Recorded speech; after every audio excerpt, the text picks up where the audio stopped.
मनोजवं मारुततुल्यवेगं जितेन्द्रियं बुद्धिमतावरिष्ठं वातात्मजं वानरयूथमुख्यं श्रीरामदूतं शरणं प्रपद्ये श्रीरामदूतं शरणं प्रपद्ये। अतुलितबलधामं हेमशैलाभदेहं धनुजवनकृशानो ज्ञानिनामग्रगण्यं सकलगुणनिधानं वानराणामधीशं रघुपतिप्रियभक्तं वातजातं नमामि। जामवंत के वचन सुहाए सुनि हनुमंत हृदय अति भाए तब लगे मोहि परिखे हूँ तुम भाई सहि दुख कंद मूल फल खाई जब लगी आवो सीता ही देखी होए काजू मोहि हरस बेसेती यह कहे नाय सवहि कहो माथा यह कहे नाय सवहि कहो माथा चले ओ हर से अधर रघुनाथा। जाम्बान के सुंदर वचन सुनकर हनुमान जी के हृदय को बहुत ही भाए।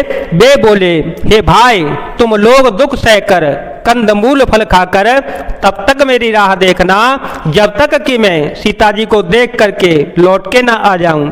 काम अवश्य होगा क्योंकि मुझे बहुत ही हर्ष हो रहा है। यह कहकर और सबको मस्तक नवाकर तथा हृदय में श्री रघुनाथ जी को धारण करके हनुमान जी हर्षित होकर चल पड़े। सिंधु तीर एक भूधर सुंदर सिंधु तीर एक भूधर सुंदर कौतुक को दे चढ़े उताओ पर बार बार रघुबीर सभारी बार बार रघुबीर सभारी करके ओ पवन तनय बल भारी जय गेरे चरण दे हनुमंता चले हो तो गा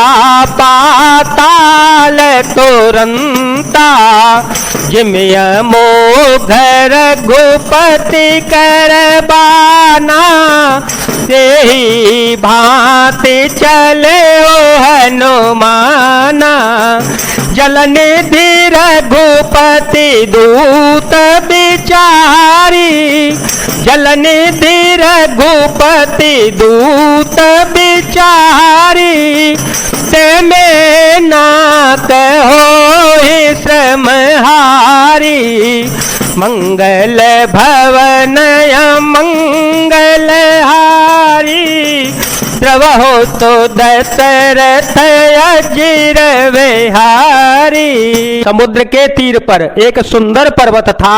हनुमान जी खेल से ही अनायास ही कूद कर उसके ऊपर जा चढ़े और बार बार श्री रघुवीर जी का स्मरण करके अत्यंत बलवान हनुमान जी उस पर से बड़े वेग से उछले। जिस पर्वत पर हनुमान जी ने पैर रखकर चले थे जिस पर से वे उछले थे वह तुरंत ही पाताल लोक में धस गया। जैसे रघुनाथ जी का अमोघ बाण चलता है उसी तरह हनुमान जी चल पड़े। समुद्र ने उन्हें श्री रघुनाथ जी का दूत समझकर मैनाक पर्वत से कहा कि हे मैनाक तू इनकी थकावट दूर करने वाला हो अर्थात अपने ऊपर इन्हें विश्राम दे दे। हनुमान ते ही परसा कर पुण्य कीन प्रणाम राम काजो कीने बिनो मोहि कहाँ वे साम।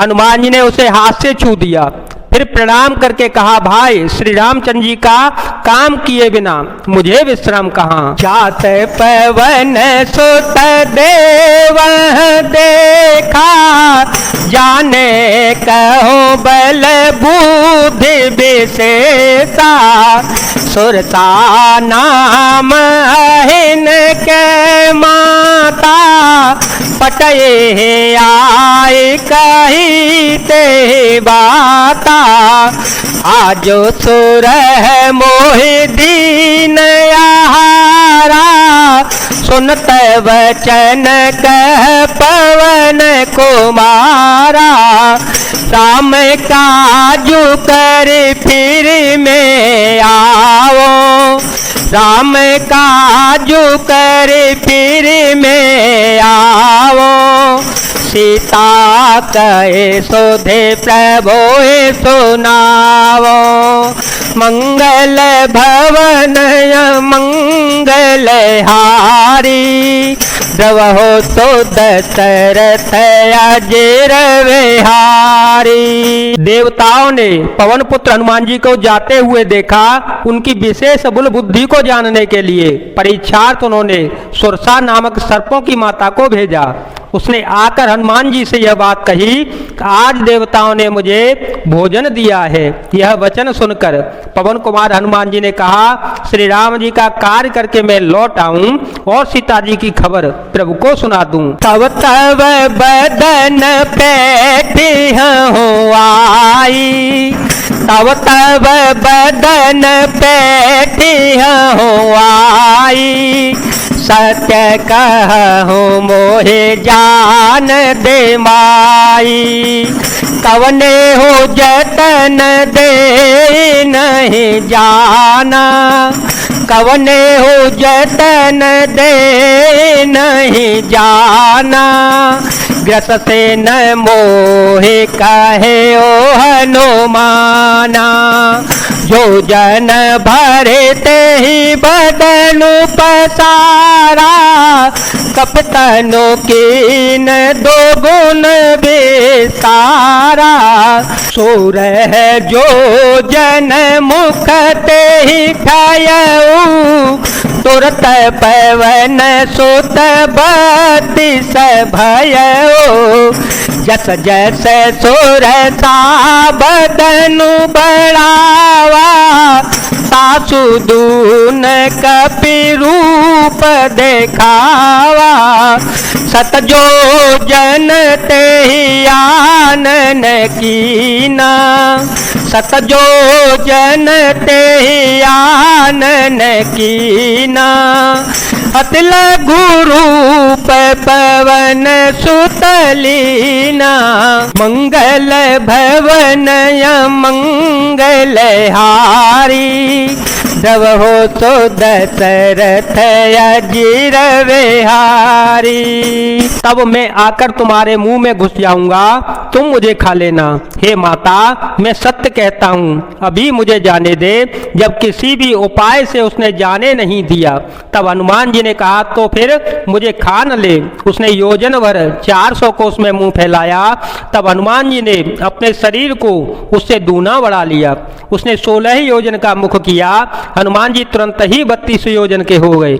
जैसे जैसे सुरसा मुख का विस्तार बढ़ाती गई, हनुमान जी उसका दूना रूप दिखलाते गए।